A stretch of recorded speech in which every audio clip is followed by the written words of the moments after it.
সুখ নয়, 1000 কোটি টাকা দামের ফ্ল্যাটে থাকা সুখ নয়। সুখ অন্তরের সাবজেক্ট। এমন সুখী মানুষ আছে দিন কামলা করে আনে কিন্তু তার সুখের কোনো অভাব হয় না। প্রিয় ভাইরা, 4 নম্বর পতনের কারণ দুনিয়াকে প্রাধান্য দেওয়া। কি বলছে? দুনিয়াকে প্রাধান্য দেওয়া। দুনিয়ায় আমার কেবল দুনিয়া। প্রিয় ভাইরা, এই জন্য এই দুনিয়ার আমার যদি একদম নিরেট দুনিয়াদার হয়ে যায় তাহলে ওই দিন বড় বিপদ হবে। আল্লাহ কোরআনুল কারীমের মধ্যে বলেছেন, ওয়ালাকিন্নাহু আখলাদা ইলাল আরদ ওয়াত্তাবা হাওয়া ফামাসালুহু কামাসালিল কালব ইন তাহমিল আলাইহি ইয়ালহাস আও তাতরুকুহু ইয়ালহাস। আল্লাহ বলছেন এক শ্রেণীর চরিত্র এরকম। কি চরিত্র? ওয়ালাকিন্নাহু আখলাদা ইলাল আরদ। এই যে গরু ছাগল যেরকম মাঝে মাঝে উপর থেকে পা তুলে ছাগল একটু পাতা টাতা খায়, কিন্তু তারপরেও তার মুখ সবসময় নিচে থাকে। আখলাদা ইলাল আরদ, মুখটা নিচের দিকে। আল্লাহ বলছেন কতগুলা বান্দার চরিত্র হইছে নিরেট দুনিয়াদার, যা কিছু সব দুনিয়ার ফায়দার জন্য খোঁজে। দুনিয়া ছাড়া তার কাছে কোনো টার্গেটই নাই। দুনিয়া আর দুনিয়া। সারাদিন হুজুরদের বিরোধিতা করে, কিন্তু ভোটের সময় আসলে মাথার টুপি ধরে। আছে না ভাই? একই নামাজ 2-3 বার পড়ে। আছে না ভাই? এইসা টাউটের টাউট এরকম আছে না? বলে কিন্না ওয়াখলাদা ইলাল ওর যা টার্গেট সব দুনিয়ামুখী। আল্লাহ বলছেন ওয়াত্তাবা হাওয়া।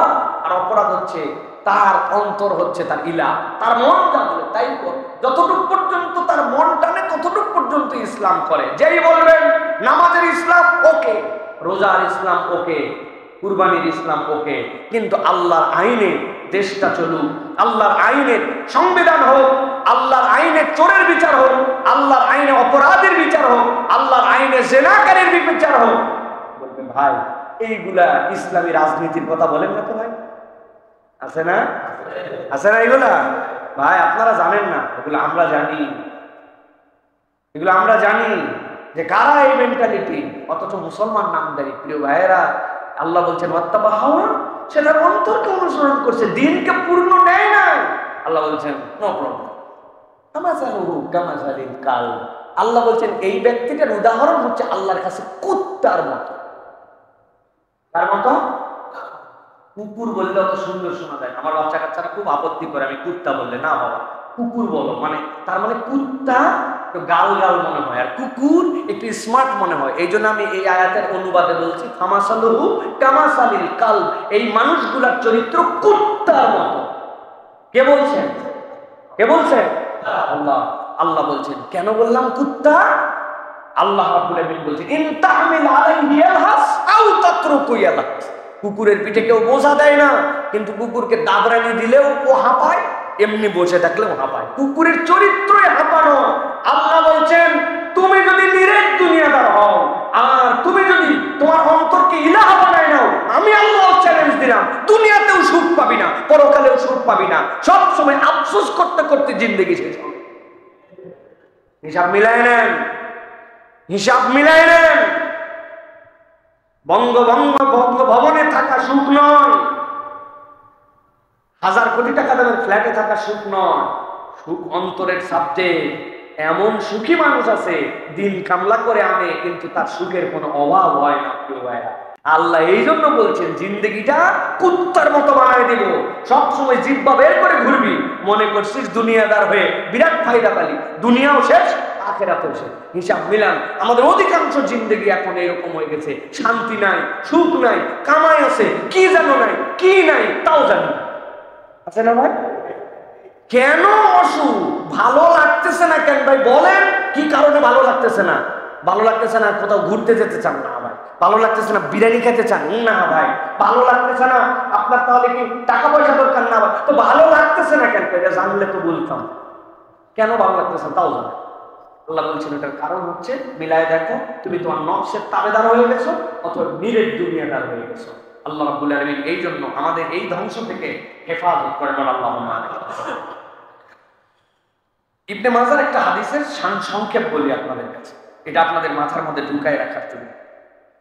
সেখানে বলা হচ্ছে পার্থিব চিন্তা যাকে মোহগ্রস্ত করবে, আল্লাহ তার কাজকর্মের মধ্যে 3টা জিনিস সৃষ্টি করে দিবে।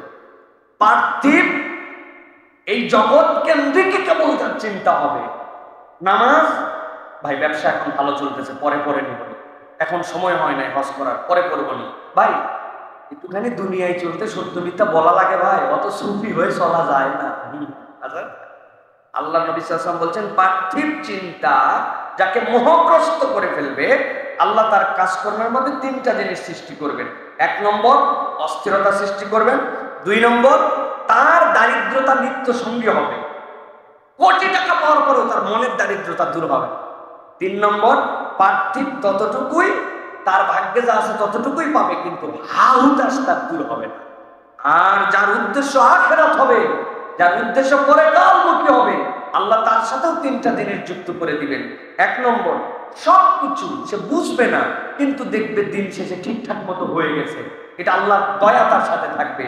2 নম্বর অন্তর তার ঐশ্বর্যমণ্ডিত হবে, টাকা নাই পয়সা নাই তাই নাই কি, কিন্তু তার অন্তরটা বিরাট বড় অন্তর, মানুষের জন্য দয়া ভালোবাসা, বুকের মধ্যে একটা বিরাট প্রশান্তি নিয়ে এসে ঘোরাফেরা করে, চলাফেরা দেখলে মনেই হবে না যে তার অভাব অনটন আছে, পরকালমুখী জিন্দেগি। আর 3 নম্বর দুনিয়ার স্বয়ং আল্লাহ তার কাছে হাজির করে দেবে, দুনিয়ার বেঁচে তাকে দৌড়াতে হবে না, দুনিয়া তার কাছে হাজির হবে, তার পায়ের কাছে আসবে দুনিয়া, আসার পরে আল্লাহ রাব্বুল আলামিন তার সামনে দিবেন।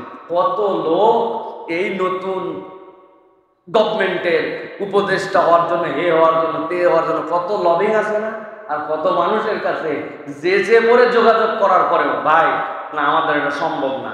আল্লাহ রাব্বুল আলামিন বলছেন, তোমার জিন্দেগির মোটিভ ঠিক করো, রব্বুল আলামিন তোমার কাছে এইগুলো হাজির করে দিবেন। অতএব এই জিনিসটা মনে রাখতে হবে প্রিয় ভাইরা, যে আমরা পার্থিব চিন্তা যদি মোহগ্রস্ত করবে আমাদেরকে, আল্লাহ রাব্বুল আলামিন বলছেন তার সাথে 3টা কাজকর্ম তার সাথে যুক্ত হয়ে যাবে।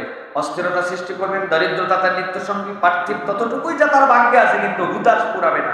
আর যার উদ্দেশ্য আখিরাত, সবকিছু আল্লাহ দয়ায় সুষ্ঠু হবে, অন্তর ঐশ্বর্যমণ্ডিত হবে। আর 3 নম্বর দুনিয়াকে আল্লাহ তার সামনে হাজির করে দিবেন। অতএব প্রিয় ভাইয়েরা, আমাদেরকে এই জিনিসটা সবসময় মনে রাখতে হবে যে দুনিয়াকে প্রাধান্য দেওয়া আমাদের সুযোগ নাই, পরকালমুখী আমাদের জীবন লাগবে।